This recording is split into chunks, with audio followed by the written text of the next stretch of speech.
Hey, good morning. Dan Galligan, Meyer Galligan Law.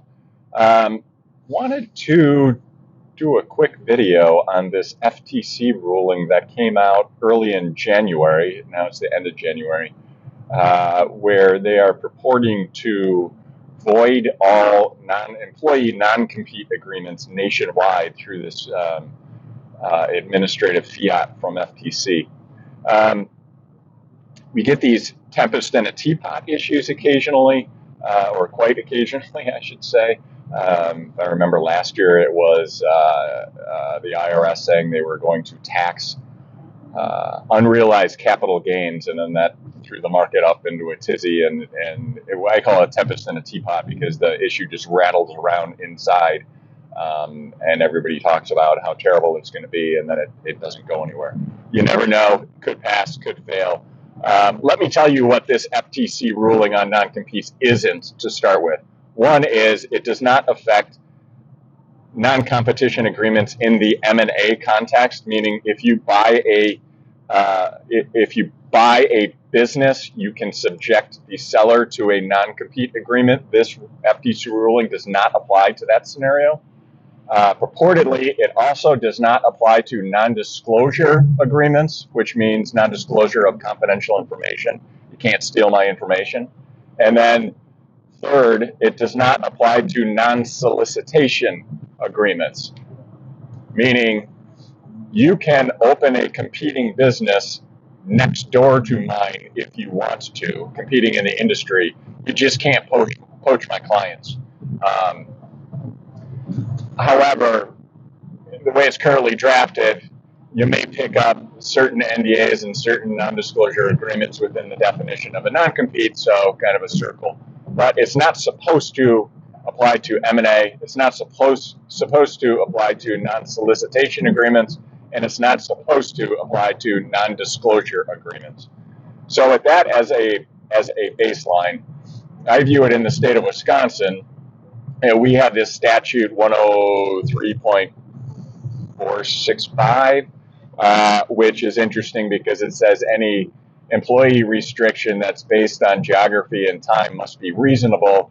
And if it's not reasonable, it is illegal, void, and unenforceable. It actually uses, the statute uses the term illegal. So in Wisconsin, as you probably know, we've always been fighting this. Well, it's got to be reasonable, and to the extent it's not reasonable, well, to add to it, Wisconsin doesn't have what's called blue penciling, where a judge could say, hey, that restriction's not reasonable, but I'll blue pencil it and I'll reduce that restriction so it is reasonable.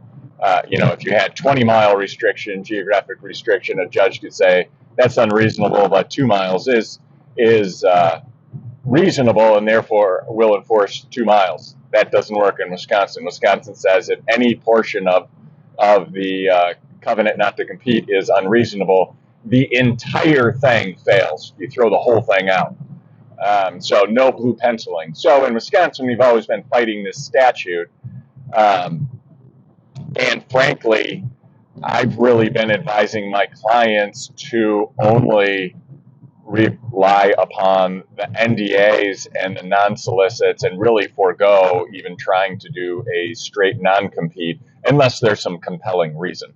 This new FTC ruling does quote some rather absurd scenarios. Bad facts make bad law, but one of the scenarios they outline is a sandwich shop that has restrictions on any of its employees working for sandwich shops within a geographic area.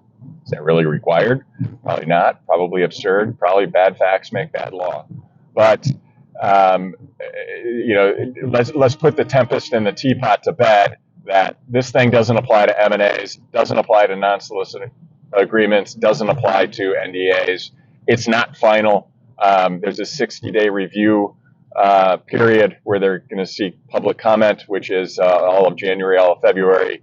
Earliest ruling would be, sounds like, end of March, beginning of April. But let's see what happens before we make any final conclusions.